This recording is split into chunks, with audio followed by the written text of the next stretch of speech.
नमस्कार, मैं एकता गुप्ता और आप देख रहे हैं हंगामा टाइम्स न्यूज। रुक करते उत्तर प्रदेश की बड़ी खबरों की ओर और ऐसे ही बड़ी खबरों को देखने के लिए हमारे चैनल को सब्सक्राइब करें और बेल आइकन दबाना ना भूलें और ताजा तरीन खबरों को पढ़ने के लिए हमारी वेबसाइट पर जाएं।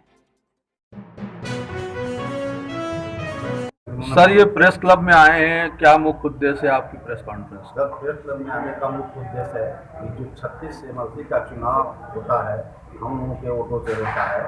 अभी तक सभी राजनीतिक दल जो भी सत्ता में रहे हैं, ये 36 सीटों को लूट लेते हैं। इस बार हम लोग सब अलग अलग संगठन जो चला रहे थे, सब लोग एक मोर्चे के रूप में मोर्चा बनाए हैं और मोर्चा बना के मोर्चे से हम लोग 36 सीटों पर एमएलसी का चुनाव लड़ाएंगे, जो कि हम लोगों के वोटों से होता है। इसी क्रम में हम लोग प्रेस वार्ता और आप लोगों के माध्यम से ये बुलाया गया है।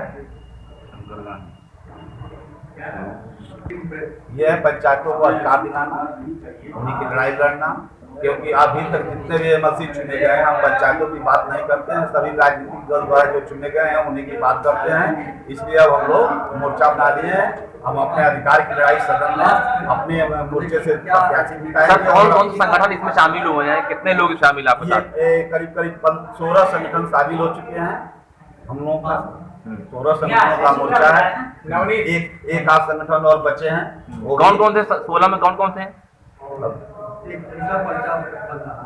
ये सर है, इसमें राष्ट्रीय पंचायत प्रतिनिधि संघ, प्रधान क्षेत्र बीडीसी स्वाभिमान संघ, ग्राम प्रधान संघ, अखिल भारतीय पंचायत प्रतिनिधि संघ, क्षेत्र पंचायत सदस्य संघ, ग्राम पंचायत सदस्य संघ, ग्राम प्रधान महासंघ, संयुक्त पंचायत प्रतिनिधि महासंघ, पूर्व पंचायत प्रतिनिधि महासंघ, सभासद एसोसिएशन, भारतीय ग्राम प्रधान संगठन, जिला पंचायत सदस्य संघ, अखिल भारतीय प्रधान संघ, अखिल भारतीय स्थानीय निकाय महासंघ, अखिल भारतीय क्षेत्र पंचायत स्वाभिमान संघ। सर, आपने इसमें आरोप लगाया कि योगी सरकार ने 100 साल पूरे होने पर भारत के लिए आपका मुद्दा पूरा करने के लिए कहा था, तो इसमें क्या कहेंगे सर आप?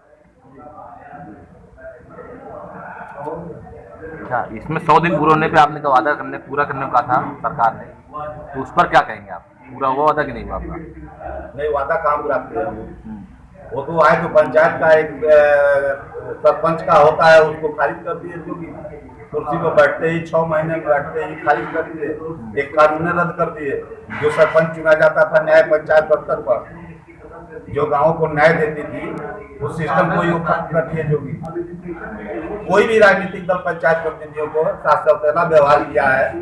अब हम लोग उसके लिए इकट्ठा होकर आर पार की लड़ाई लड़ेंगे, गांव से लखनऊ तक लड़ेंगे। हमेशा से माना जाता है चुनाव जो होता है वो सरकार अपने उस प्रत्याशी जाती है, तो किस तरीके से इसका सामना करें, किस तरीके से लड़ेंगे सर आप? इसीलिए हम लोग मोर्चा बनाया है। 36 सीटों पर हम लोग प्रत्याशी उतारेंगे और उसके बाद हम लोग सभी अपने वोटरों से, अपने साथियों से, अपने बंधुओं से कहेंगे कि हम लोग अपने मोर्चे को जिताएंगे, किसी दूसरे दल को नहीं देंगे। अगर आपकी चुनाव प्रतिनिधि चुनाव जीत के अगर आपकी बात नहीं सुनता तो आगे क्या करेंगे? नहीं, वो निश्चित सुनेगा, क्योंकि हम लोग के बीच से जाया, वो संघर्ष किया है, उसी लिए वो संघर्ष किया, उसी को हम लोग लड़ाएंगे जो हम लोग की बात करेगा। आपको विश्वास है? पूरा विश्वास है, क्योंकि आज तक कभी कोई नहीं हुआ। जब वो होगा तो निश्चित रूप से पंचायत प्रतिनिधियों की बात। प्रधान क्षेत्र पंचायत स्वाभिमान संघ का राष्ट्रीय अध्यक्ष नवनीत शुक्ला एडवोकेट, मैं आप सभी का तहे दिल से स्वागत करता हूं प्रेस क्लब में। आज संयुक्त मोर्चे का गठन हुआ है। यहाँ पर अलग अलग स्ट्रीम में सब लोग काम कर रहे थे। प्रधानों पर काम करने वाले लोग, क्षेत्र पंचायतों पर काम करने वाले लोग, जिला पंचायतों पर काम करने वाले लोग, जितने भी हमारे आज उत्तर प्रदेश में लगातार 1987 से काम कर रहे हैं, हमारे त्रिपाठी जी, बाकी ज्ञानेंद्र जी, जो लोग बैठे हैं, बहुत ही मेहनत से पंचायतों को अधिकार दिलाने का काम आवाज उठाते रहे हैं। अब की बार पंचायती राज की सरकार, ये हम सबका नारा है। बाबा साहब के ग्रंथ में हमने कहा कि अब तो इतना कष्ट करो, प्रश्न मेरा स्पष्ट करो।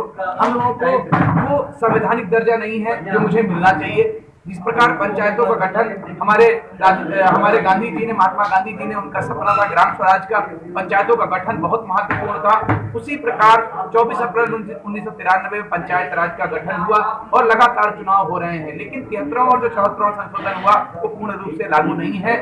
हम लोगों का मुख्य उद्देश्य है कि गांधी जी के सपने को बाबा साहब के पुण्य ग्रंथ में प्रश्न मिले, संवैधानिक दर्जा मिले और उन्हें एम्पावरमेंट मिले और तीसरी सरकार का गठन हो जिसमें सबसे निचले स्तर पर है हमारा प्रधान, इंटरमीडिएट लेवल पर है क्षेत्र पंचायत सदस्य और अपर लेवल पर है हमारा जिला पंचायत सदस्य। अगर ये सब मिलके एक बहुत अच्छा कार्य करते हैं, इनको एम्पावर किया जाता है, तो मुझे लगता है कि देश के विकास का जो गलियारा है गांव से होकर गुजरता है, इस गठन को सतता मिलेगी। और हम सब अब की बार मिलकर, क्योंकि अभी तक इन पंचायत प्रतिनिधियों के साथ चाहे जिसकी सरकार रही हो, उन्होंने एमएलसी बनाने का प्रमुख काम किया है। लेकिन आपको बता दें 27 सालों से एमएलसी बनता रहा है, लेकिन किसी एमएलसी ने कभी भी विधान परिषद में किसी भी पंचायत प्रतिनिधि के लिए आवाज तक उठाने का काम आपने बहुत बड़ा सरकार पर एक लगाया, इल्जाम लगाया, लोकतांत्रिक मर्यादा को निर्वाह नहीं कर पा रही है। तो कौन नहीं कर पा रहा है? सर, हमारे बीडीसी भाइयों को तो बिल्कुल कोई अधिकार नहीं था।